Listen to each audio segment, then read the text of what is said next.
Salve, salve! E Tudo aí, bem, professor? César? Tudo Boa bem noite, como vai? contigo?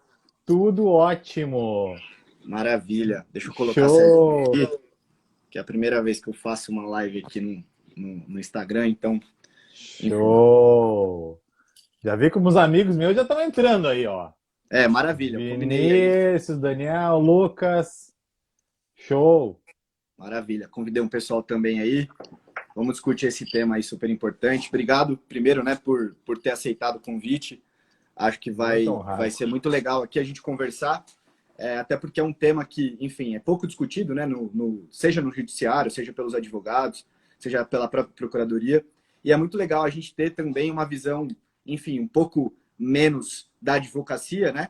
Porque Sim, a gente acaba ficando, óbvio que o senhor não está aqui na condição de juiz, mas está aqui na condição de professor, mas claro. obviamente que a gente consegue ter uma visão um pouco diferente daquela que a gente está vendo todos os dias. Claro. Enfim, não sei se você quer começar ou a gente espera um pouquinho. Não, bora lá, bora lá. O pessoal tá aí, ó. A Mari entrando também. Confirme aí, pessoal, tá ok o nosso áudio, vídeo, todo mundo nos ouve bem? Quem quiser também pode compartilhar aí com os colegas de escritório, né? É bacana para difundir. Porque a gente vive, né, César, com os algoritmos, né? Tem que agradar Sim, um pouco o algoritmo, se mostrar que a live é relevante. Mas, isso. gente, show! Obrigado, Gilson. Obrigado pelo feedback. Muito Maravilha. legal. Esse Professor, assunto da garantia, da liquidação antecipada, concordo plenamente contigo. É um assunto que me vem me preocupando há questão, acho que de uns quase 10 anos, que uhum, eu venho acompanhando esse assunto por curioso. Esse é engraçado, porque esse assunto me chegou assim com um certo espanto nas visitas assim, em alguns eventos, no Tribunal da Terceira Região, né? Eu acho uhum. que tu trabalha em São Paulo, capital? Sim, isso, exato. E aí foi na terceira região que eu deparei com esse assunto, porque para mim, né, em Porto Alegre, não era uma realidade. E a gente tem Uhum, uma peculiaridade que, diferentemente da terceira região, onde que eu vejo se utiliza mais, né, hoje o seguro garantia, né, a fiança, há tempos mais para trás, aqui em Porto Alegre não é tão utilizada essas tá. Uhum, modalidades. Então uhum. não é uma coisa que me chegue tanto assim. Sim, sim, Mas eu acompanho com muita preocupação essa oscilação da jurisprudência aqui e acolá, especialmente, né? O Tribunal da Quarta Região já vem com alguns julgados sim, mandando fazer a liquidação antecipada. Com sim. relação a isso, eu tenho a minha discordância assim, em termos doutrinários, né? Que a gente Uhum, vai pontuar aqui, mas realmente é um assunto que preocupa e impacta, né? Por demais na vida do executado, uma vez que se ele contrata uma garantia dessas, é para o caso da demanda que ele aposta, né? Ele vai exercer o direito de defesa por sem embargos ou dúvida. mesmo, né? Ele aposta na procedência disso a fim de também se esquivar, se proteger da execução, né? O seguro garantia, a fiança antes, essas modalidades elas dão a possibilidade do executado dormir tranquilo, né? Porque Perfeito. elas são garantias integrais da execução e com a certeza do executado não ser surpreendido com uma penhora gravosa, um bloqueio de valores ou outro tipo de medida que agrida o funcionamento da sua própria atividade, né? Sim. Então E é para o uma próprio modalidade exequente. e também para o exequente, com toda razão, muito embora às vezes eles tenham uma certa desconfiança com relação, né, a essas modalidades, mas com toda certeza, assina embaixo. É uma Sim, modalidade de garantia que atende plenamente e com a mesma potencialidade da penhora de dinheiro, né? Porque perfeito. tanto o credor não vai ter disponibilidade, seja do dinheiro, a título de pagamento definitivo, né? A gente sabe que o depósito em dinheiro fica vinculado ao processo, mas numa conta única do Tesouro Nacional, né? Mas, Sim, de todo modo, não é um pagamento definitivo e também o executado, né? Que não vai ter a disponibilidade. Então, a gente tem um equilíbrio, assim, né? Entre as posições do executado e do exequente. Eu vejo, eu sou um entusiasta dessas garantias, né? sim. Eu me encanta quando o executado vem com essa modalidade porque ele nos poupa de ficar tentando outras providências, né? E, Sim, ao mesmo tempo, garante plenamente a execução para a gente partir para uma outra fase, da gente olhar para o crédito, né? perfeito. Dedicar forças ao entendimento da origem do crédito, exercer a defesa e, né? Enfim, tudo que é mais. Eu falei demais já, César, me perdoa, eu Não, sou meio imagina, falante. imagina. Enfim, é tudo isso mesmo. Enfim, a gente pode começar eu explicando basicamente aqui rapidinho o motivo pelo qual eu me interessei pelo tema, né? Enfim, Claro. acabei de acabar a dissertação de mestrado, meu orientador foi o professor Paulo Conrado, que inclusive também é professor e juiz federal, e ele me orientou nessa discussão toda, e justamente porque eu tive muitas discussões dessa aqui em São Paulo, né? Meu escritório ele é relativamente recente, mas trabalhei há alguns anos no Matos Filho, e lá as Uhum. demandas acabam sendo bastante relevantes e, né, em razão, enfim, do alto valor ali, o contribuinte ele certamente não vai pegar e depositar, né? Até pelo fluxo de caixa dele, ele vai oferecer Claro, o seguro-garantia porque faz todo sentido, né? E aí claro. eu acabei percebendo que haviam, né, enfim, a Procuradoria acabava apresentando pedidos de liquidação antecipada, que, para quem não sabe aqui, não está muito acostumado, é a conversão desse seguro-garantia ou da fiança bancária, que hoje em dia é menos utilizada ainda, né, mas em depósito judicial antes do trânsito em julgado. Então, a gente não está tratando aqui nessa live da conversão em renda, porque isso é uma Uhum. outra, né, outra hipótese. O que a gente está falando eu vou pegar o meu seguro-garantia, eu tive uma decisão de primeira instância desfavorável, e, a partir daí, a Procuradoria ela tem apresentado pedidos para que seja a seguradora, seja o contribuinte, deposite o valor integral, ainda que possa, né, ser interposto um recurso de apelação. Então, enfim, minha tese de mestrado foi essa. E aí, eu acho que a gente pode passar aqui, professor. Se você tem algum comentário especificamente, a gente já pode passar pelos pontos. Não, eu acho só que a gente poderia comentar que talvez quem nos assiste, e se me permitires, eu vou deixar a nossa conversa gravada lá no meu canal do YouTube, que também é uma Claro, modalidade para ter uma função de pesquisa, né? Enfim, é mais perfeito, sim. fácil da gente localizar a informação. E é importante a gente recordar que a contratação desse tipo de modalidade de garantia é uma das alternativas que o executado tem quando citado na execução. Perfeito.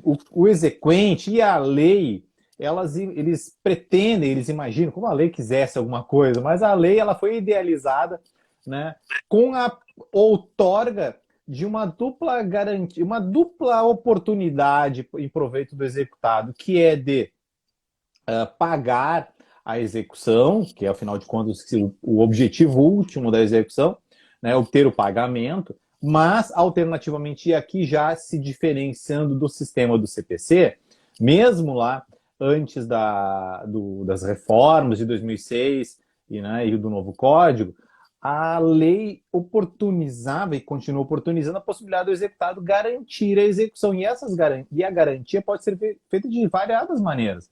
Uhum. Né? O depósito integral em dinheiro, né? Que, claro, em se tratando de crédito tributário, vai suspender a exigibilidade com reflexos bastante benéficos no sentido da suspensão da própria execução fiscal, sem qualquer prejuízo ao exercício do direito de defesa, uma vez que o depósito não significa um reconhecimento da exigibilidade, a não Claro. ser que ele pretenda fazer o pagamento e deposite e peça a conversão, que não é o caso. Perfeito. Eventualmente, ele pode até, que é uma hipótese, até vou te perguntar se já teve algum caso desse tipo, que é aquelas situações que a lei traz uma coisa, mas na realidade não se percebe isso, que é Uhum. de pagar um tanto que ele entende devido e depositar ou garantir o restante a fim de discutir Uhum. este controvertido, digamos, né? E Uhum. é uma possibilidade que a lei traz. Ele Claro. pode indicar bens próprios ou de terceiros, um terceiro garantidor, ele pode ter uma anuência. Isso é muito frequente, por exemplo, empresas que compõem uma determinada consorciação de empresas, grupo econômico, sem qualquer demérito com relação ao grupo econômico, mas, enfim, até o sócio oferece, em algumas situações, imóvel, veículo próprio, a fim Sim. de garantir a execução da sua própria empresa. E, por fim, ele pode contratar um tipo de modalidade dessas. E antes era a fiança, e pelo que eu tenho notícia, hoje o seguro ele é mais em conta, ele é mais barato, e por isso faz Perfeito. todo sentido se migrar. Claro, é um mercado que foi criado agora já faz 8 anos, né, mais ou menos, para do seguro garantia, e faz Uhum. todo sentido, né? Porque a empresa não vai despender, como tu disseste, né, todo o importe da execução, né, Perfeito. tirar aquilo do seu Sim, fluxo de caixa, e esse valor ele tem uma rentabilidade no funcionamento da empresa que muitas vezes é muito superior, né, à claro. contratação de seguro do fluxo de pagamentos, enfim, é o sangue que irriga o funcionamento do ciclo empresarial. Então faz todo sentido contratar uma dessas modalidades e tem que ser visto com bons olhos isso, né, pelo judiciário. Sim. Mas aí, vamos seguir o baile. Acho que isso é importante Não, fazer concordo. esse registro. Professor, até ia comentar, ia começar o meu comentário até com um ponto que eu trago na minha dissertação e que eu acho que é pouco discutido, que é a diferença entre penhora e garantia. Né? Poucos Ah, claro, doutrinadores tratam disso, o professor Paulo Conrado é um deles, e eu acho que nesse caso é super importante, porque, claro. como o senhor bem pontuou, né? A Aleph, ela fala, olha, você pode pagar ou garantir. No CPC eu não tenho Isso. essa opção, eu tenho a opção de pagar. E aí, quando eu estou falando de garantia, né, tem alguns doutrinadores que defendem que a garantia ela tem relação com o depósito judicial e com a fiança ou o seguro garantia, porque a penhora, é como se a garantia fosse um gênero, né, Isso. e a penhora fosse uma espécie, né? E aí, qual que é o nosso grande ponto aqui, né? A gente tem um direito subjetivo do contribuinte de, quando citado, apresentar aquela garantia, né? Não é uma opção. Eu tenho prazo de 5 dias e tudo que a gente trazer aqui, a gente está falando de um contribuinte que foi citado e ele apresentou seguro-garantia dentro do prazo previsto, né? Ou seja, ele exerceu aquele direito previsto pela LEF e aí, em razão disso, ele vai ter os benefícios e os malefícios. Por exemplo, ele, em vez de depositar, ele apresentar seguro-garantia, né? A dívida vai continuar sendo atualizada, porque, enfim, a LEF ela determina que só apenas o depósito vai cessar ali a incidência de juros. Né? Eu não tenho esse benefício com relação ao seguro-garantia, mas eu tenho outros benefícios aqui. Então, professor, acho que a gente pode começar aqui tratando do artigo 19, inciso 2º da LEF, que eu acho que é o principal artigo sobre o tema, né? Porque ele fala especificamente de garantias prestadas por terceiros. E aí, quando eu estou falando do artigo 19, inciso 2 aqui, eu estou falando de uma garantia fidejussória. Ou seja, eu não estou falando de uma garantia real. O que é a garantia real? É aquela em que eu apresento um bem ali, né? Enfim, para garantir a dívida. A garantia fidejussória é quando uma outra pessoa se responsabiliza por aquele pagamento. E a gente está falando exatamente disso. Porque no caso de seguro-garantia, quem se responsabiliza é a seguradora. E quando eu estou falando de fiança bancária, quem se responsabiliza pelo pagamento é o banco.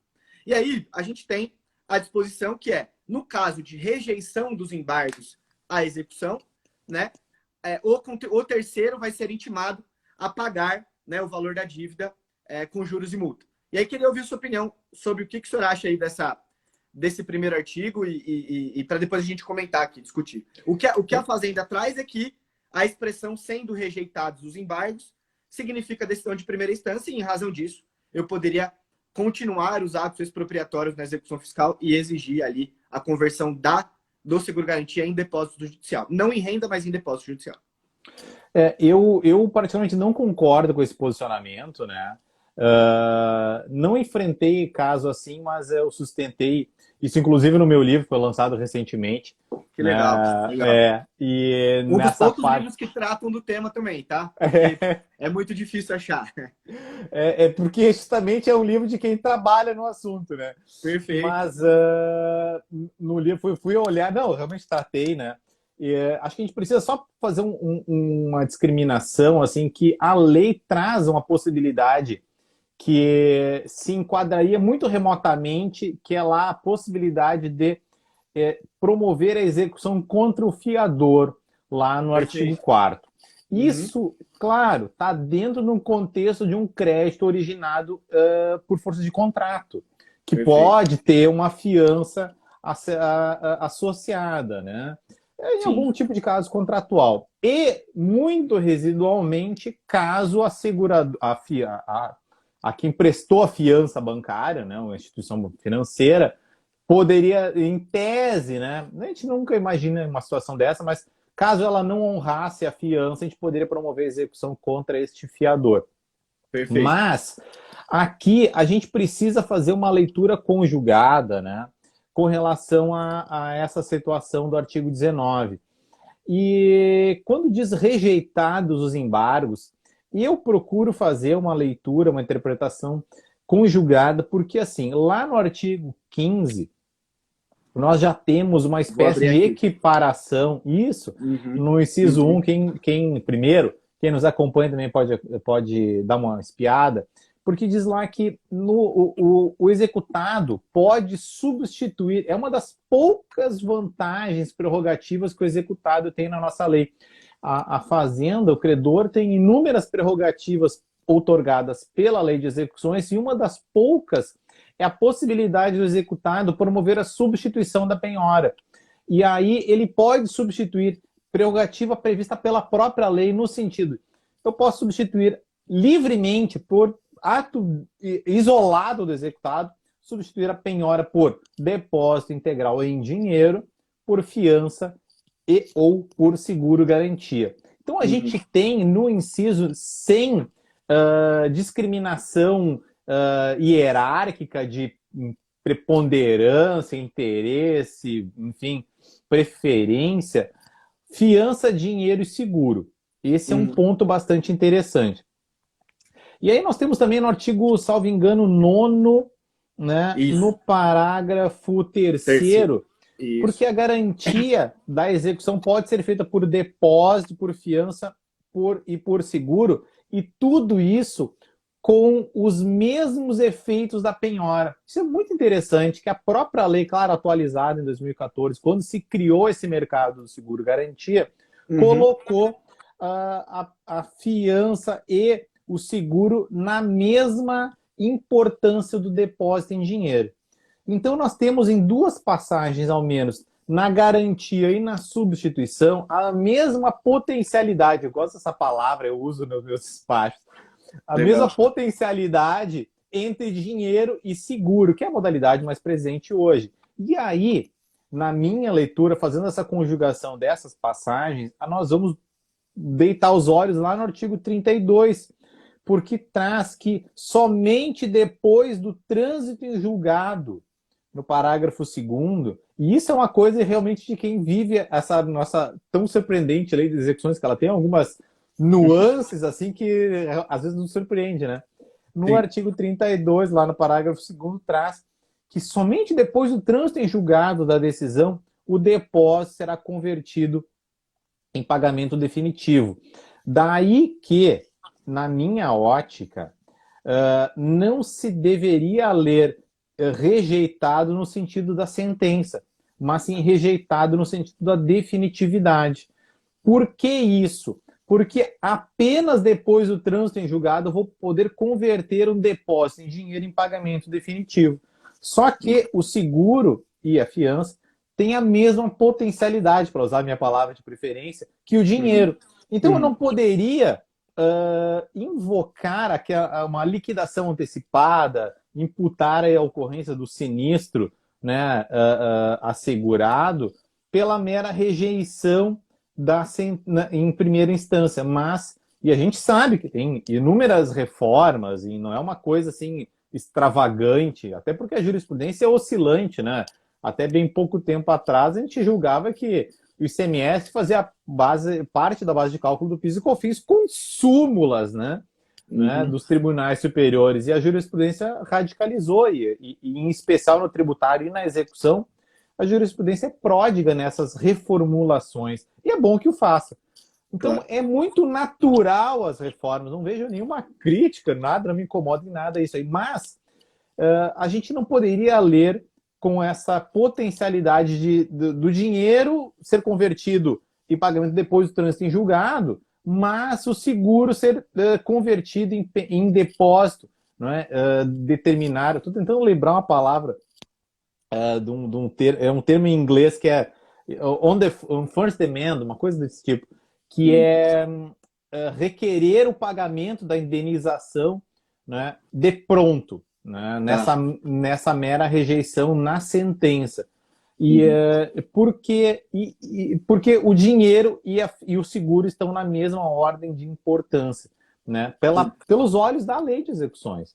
E Sim. por fim, para te devolver a palavra, Uhum. não vejo um benefício para o exequente nesta liquidação antecipada.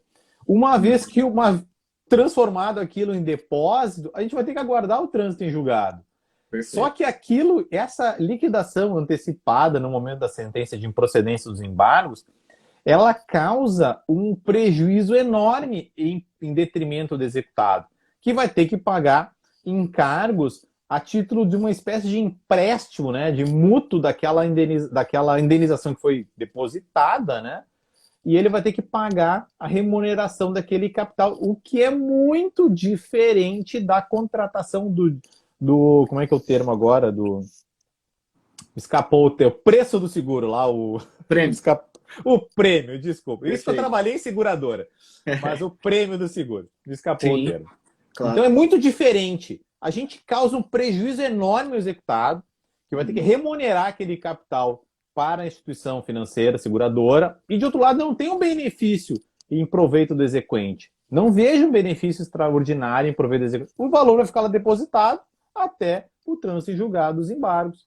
Se forem improcedentes ou parcialmente, a gente vai transformar em pagamento definitivo na medida em que foi improcedente. Essa é a interpretação que, inclusive, tá no livro, né, nessa minha ótica aí da nossa lei de execuções. O que tu acha disso, César?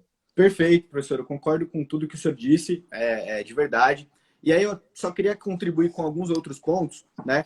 Vamos lá. Porque a gente sabe que o STJ ele tem o entendimento de que a carta de fiança não tem o mesmo status, e ele usa até essa palavra, o mesmo status do dinheiro, né? E aí a gente precisa fazer uma separação entre, né, o status financeiro, né, do status para fins de garantia. Porque, obviamente, o dinheiro é a garantia mais líquida que existe.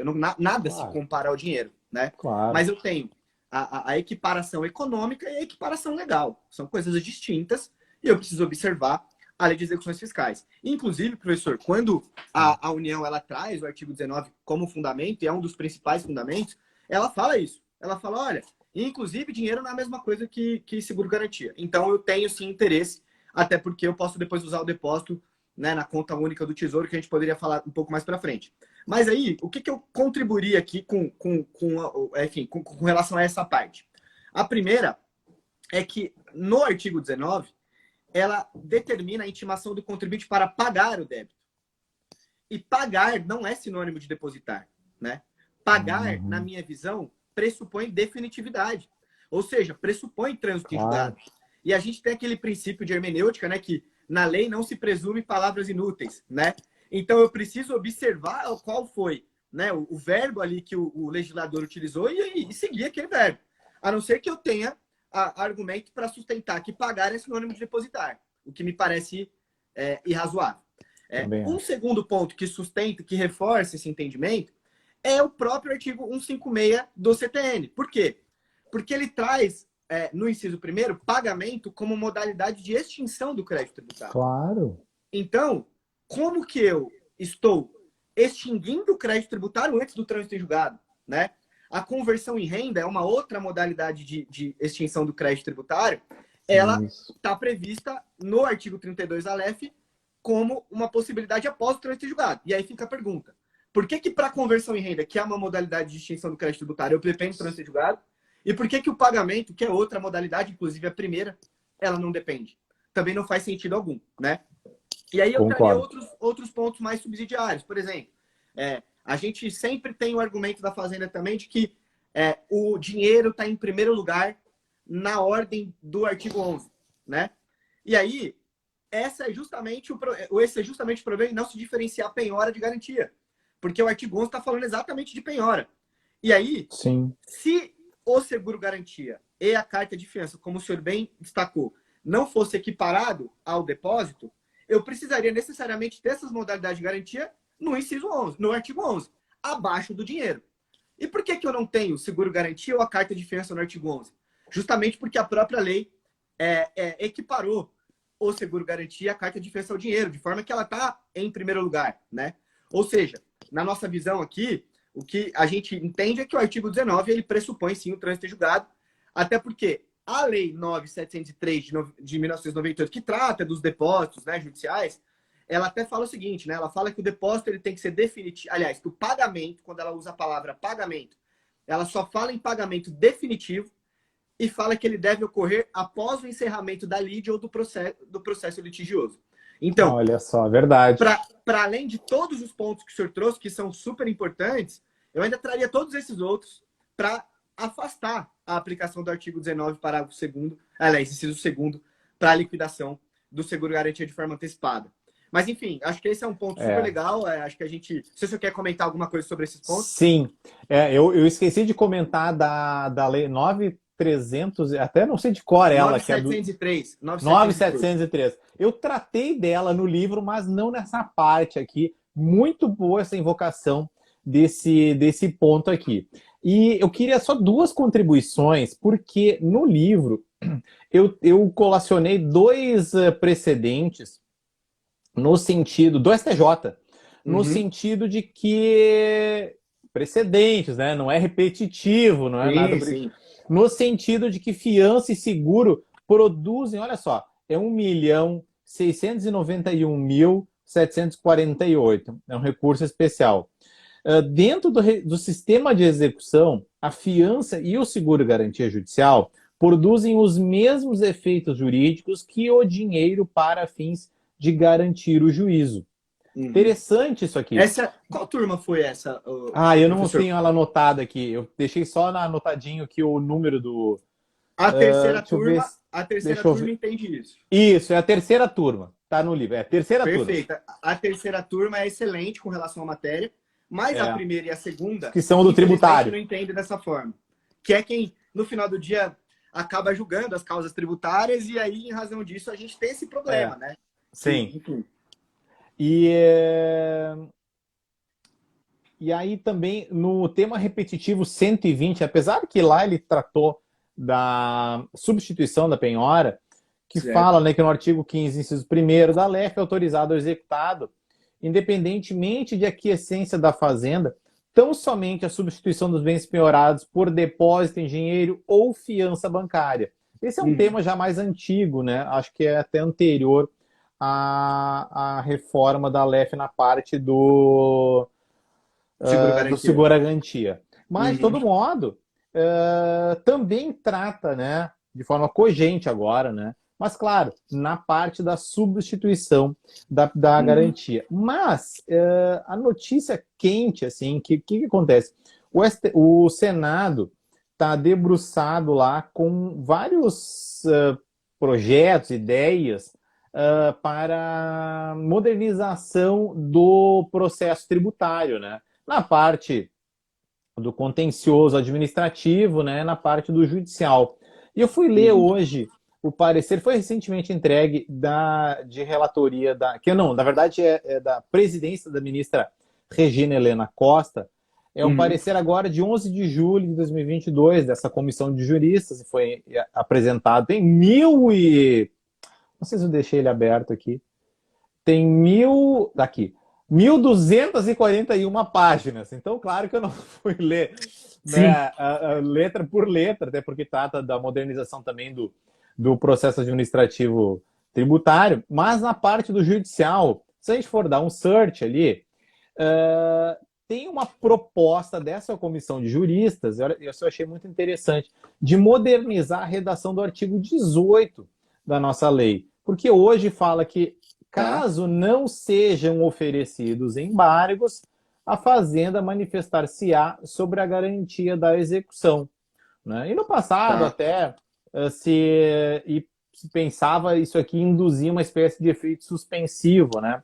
da execução pela mera oposição dos embargos. Acabou sendo vencida essa tese também no STJ. Bom, de todo modo, nós temos essa ideia da comissão de juristas, e oxalá que isso seja acolhido, no sentido de que, na redação do artigo 18, seria acrescentado um parágrafo primeiro dizendo: na hipótese de os débitos estarem garantidos por seguro-garantia ou fiança bancária, regularmente ofertados e aceitos o prosseguimento dos atos expropriatórios mencionados no caput, que diz que não opostos embargos ou depois de julgados improcedentes, né, a Fazenda vai se manifestar sobre o prosseguimento.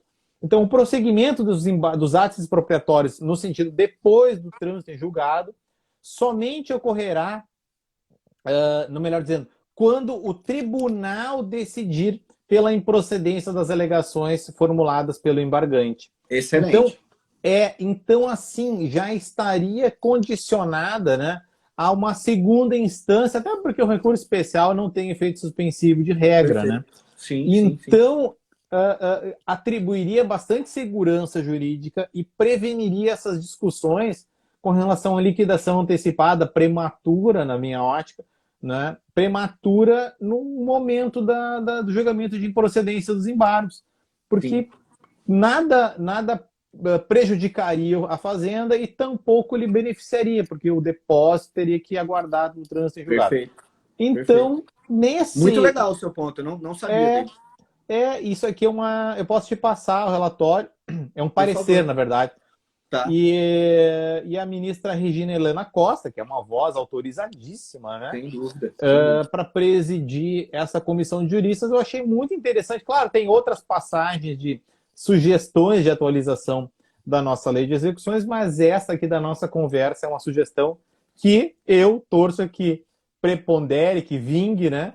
Porque vai nos dar mais tranquilidade e tudo que evita essas discussões assim, jurisprudenciais, oscilações, insegurança, como a gente vê aqui no STJ, terceira turma de um lado e a primeira e a segunda turma de outro, né?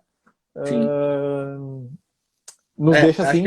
Vai dar uma segurança jurídica muito maior, sem dúvida. Sem dúvida.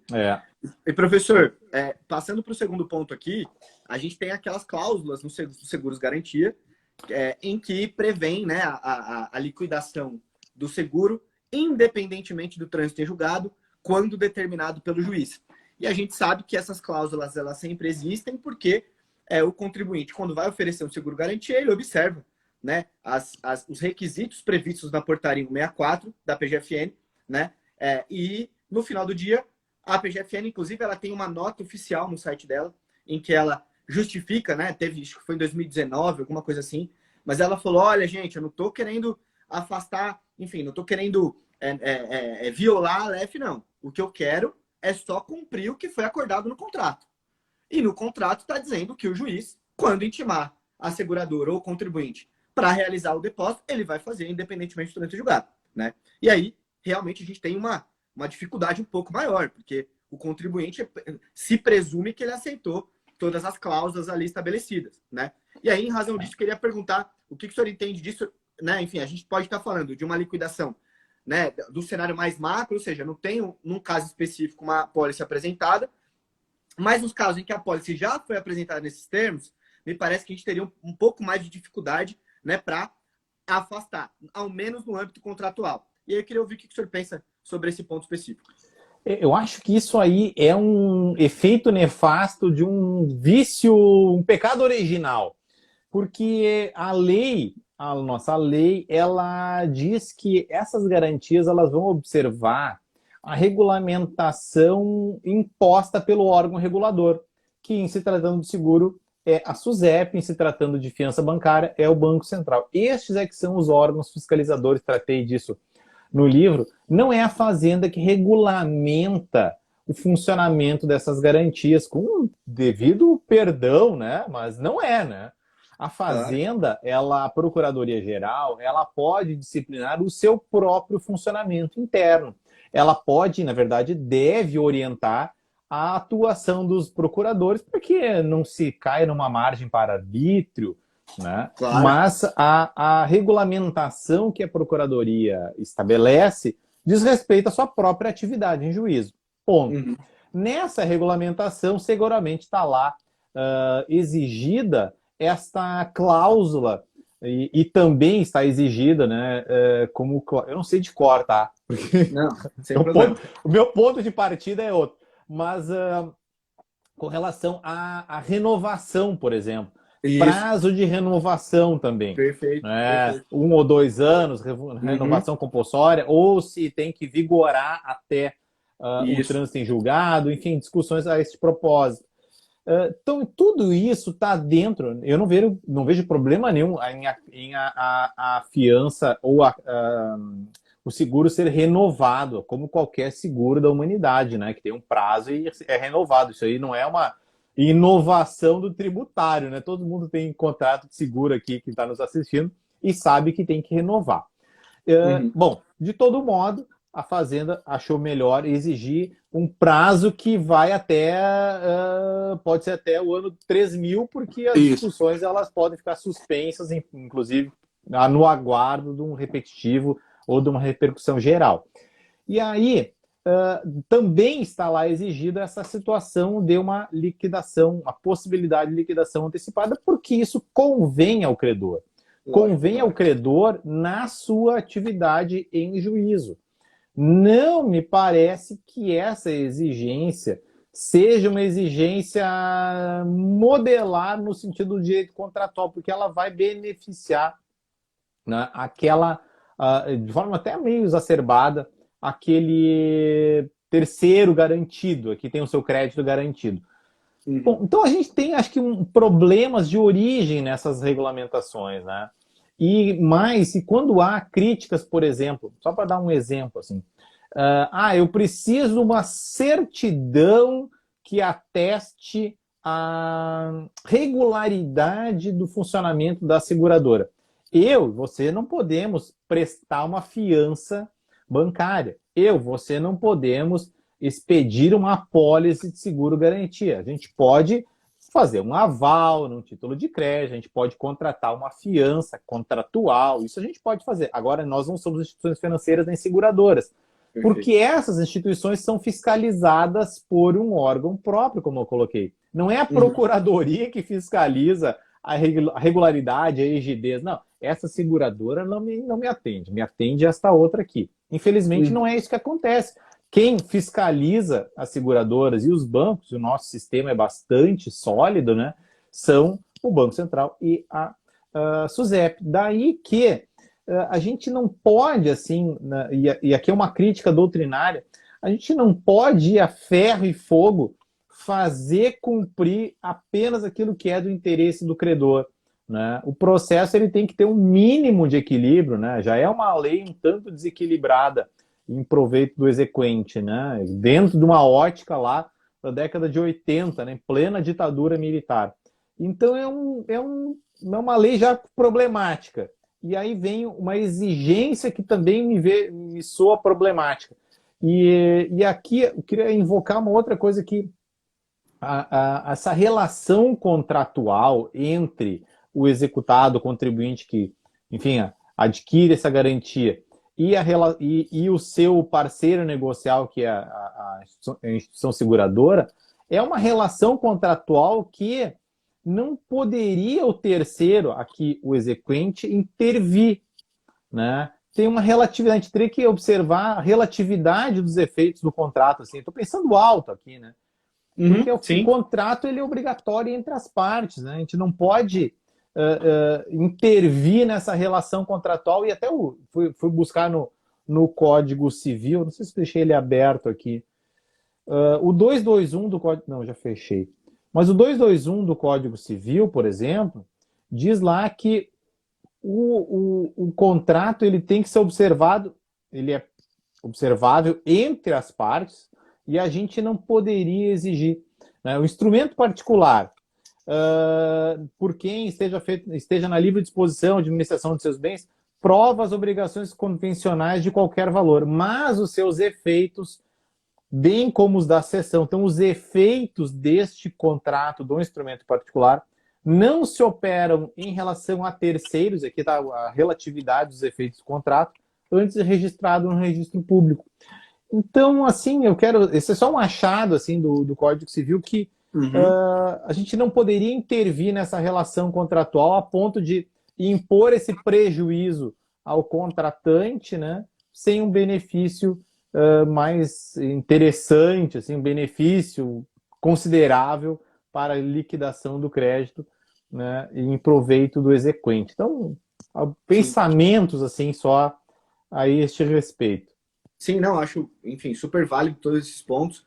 E foi uma dificuldade, né, que eu, enfim, que eu tive ali na minha dissertação, até porque, realmente, né, assim, a União, né, a Fazenda, ela acaba sendo mencionada naquele contrato como, né, tem o tomador, que é quem toma o seguro, eu Claro. tenho o segurado, né, que é aquele que está segurado, que no final do dia é a Fazenda, né, então eu acabo ali me vinculando, enfim, indicando expressamente naquele contrato que aquela pessoa vai ser beneficiada enfim, né, com a indenização, eventualmente, né? Mas o que eu trago aqui de contribuição? Primeiro é o princípio da legalidade, porque me parece que se a LEF não prevê, né, a possibilidade de liquidação antecipada, né, inclusive ela determina a liquidação no pagamento, que a gente já discutiu sobre isso, pressupõe trânsito em julgado, me parece que a portaria não poderia prever de forma diversa, extrapolando aquilo que está na lei, e o que o senhor já tinha comentado realmente, que é a questão da SUSEP.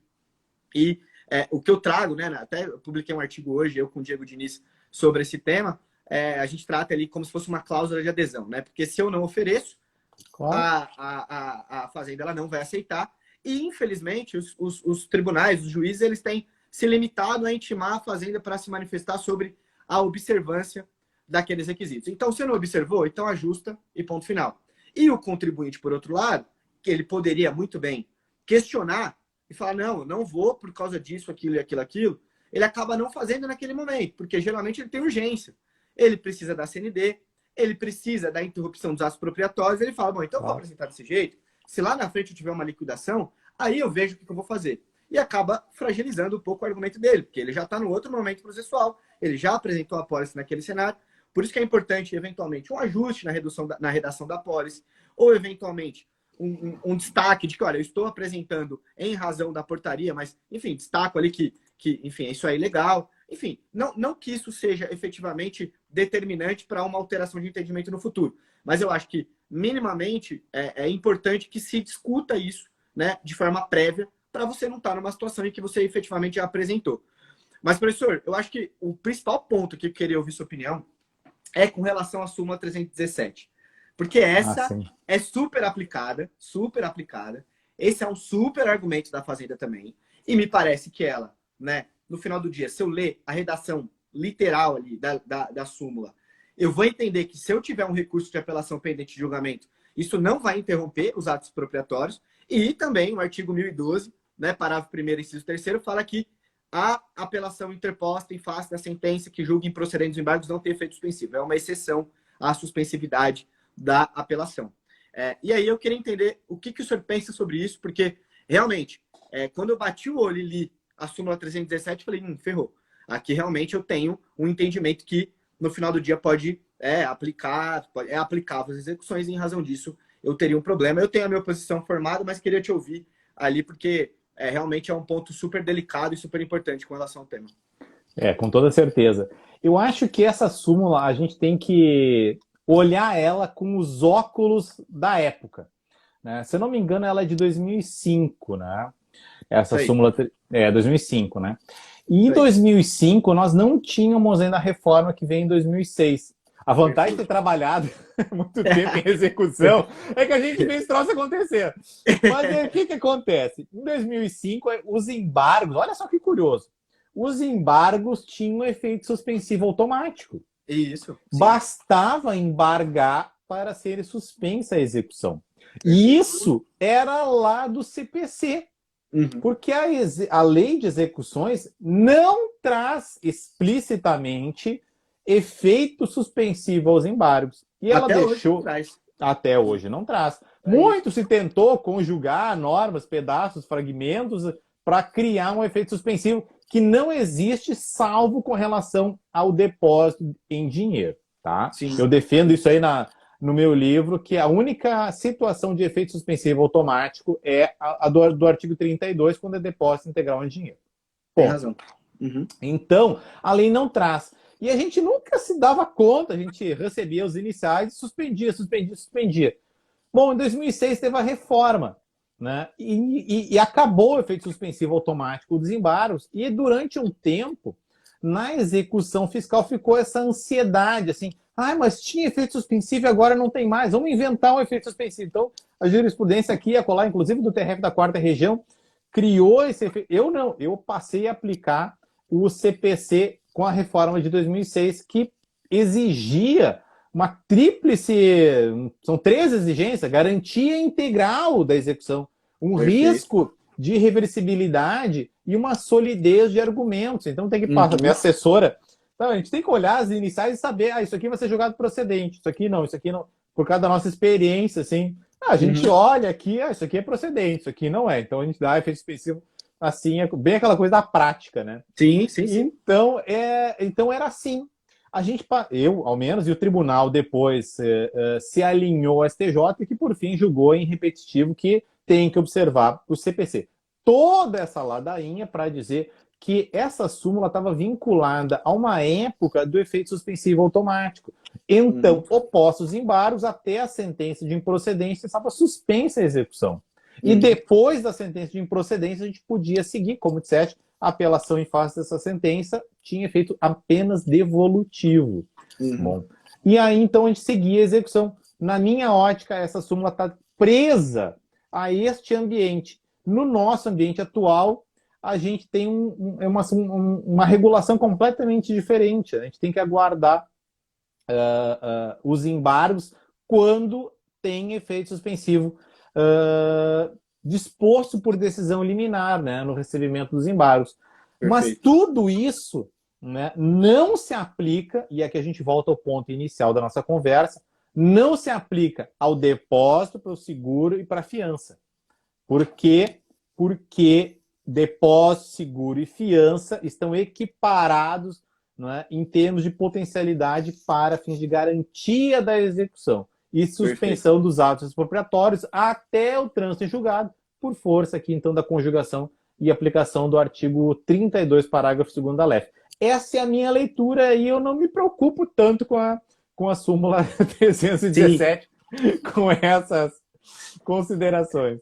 Sim, professor, eu fui olhar os julgados que ensejaram a edição da súmula, até porque acho que é o ideal, né? A gente nunca pode, sobretudo uma súmula mais antiga, a gente precisa entender, né, o porquê daquilo, qual era o contexto, qual que era o ambiente, efetivamente, como o senhor disse, né? E tem 2 julgados, embargos de divergência, que são, enfim, citados naquele, quando a gente joga a súmula, né? O STJ ele faz a compilação de todos os julgados, e são 2, sobretudo, os mais recentes à época da edição da súmula, que justificaram a edição.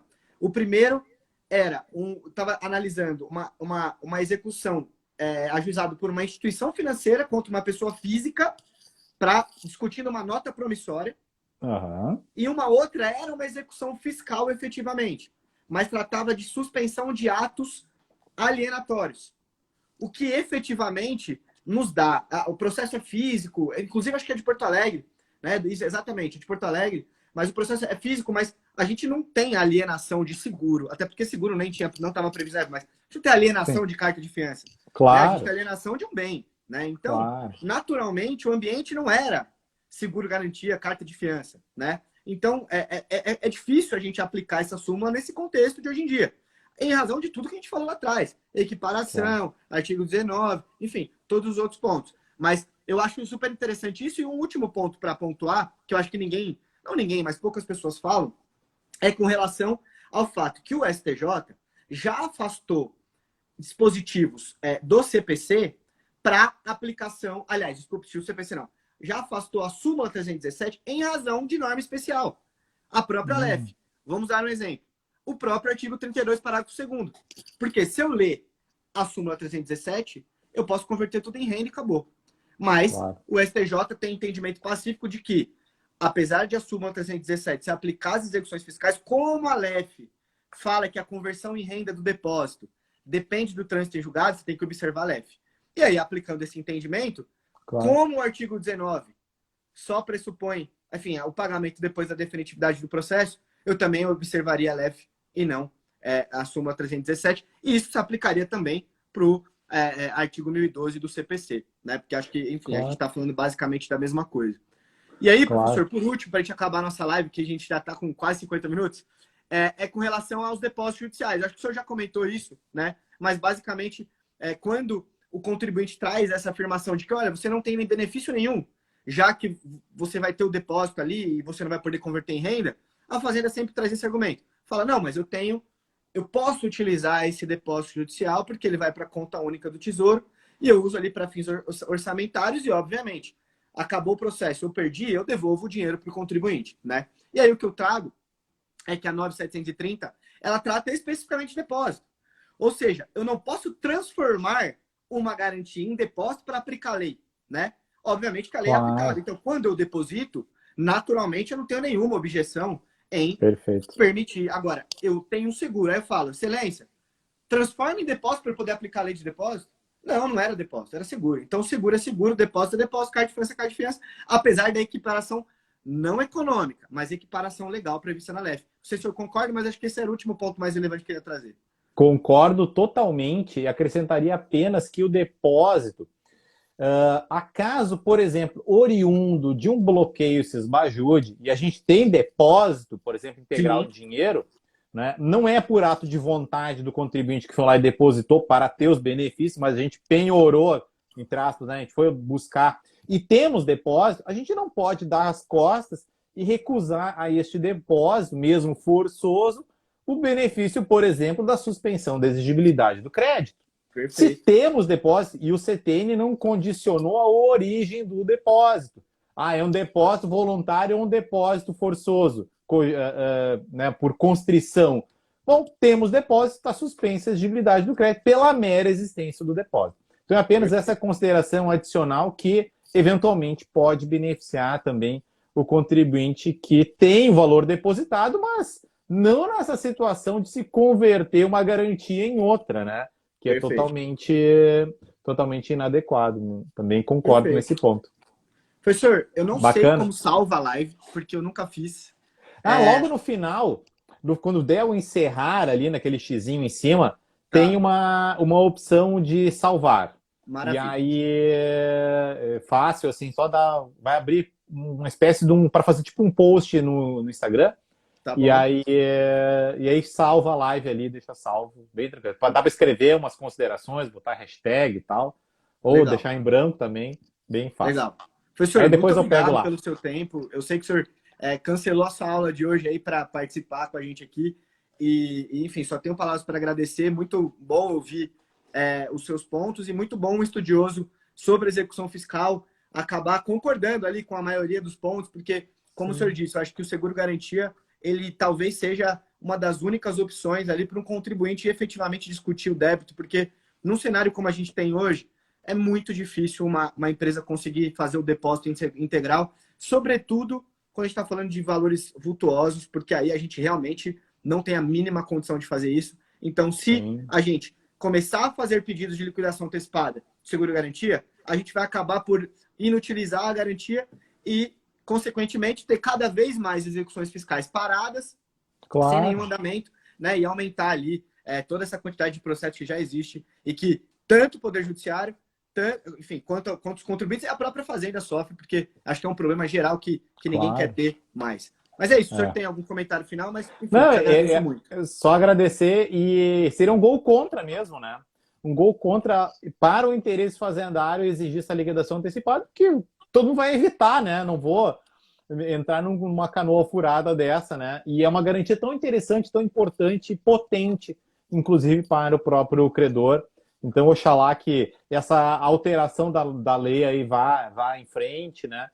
E é muito legal. Então, eu quero te agradecer mais uma vez o convite, né? Muito bacana. Aprendi bastante também. Acho que a gente, quanto mais falar, a gente vai também aprendendo, vai revisando os entendimentos. Então, forma. Aprendi foi muito legal. Vou adquirir seu livro, porque fico feliz aí de ter mais doutrinadores comentando sobre o tema, que eu me interesso muito, acho super interessante. É legal, né? Tá ótimo. Maravilha. Muito obrigado. Professor. Obrigado, boa noite, pessoal. Um abração. Um abraço. Tchau. Obrigado, gente. Um abraço. Tchau.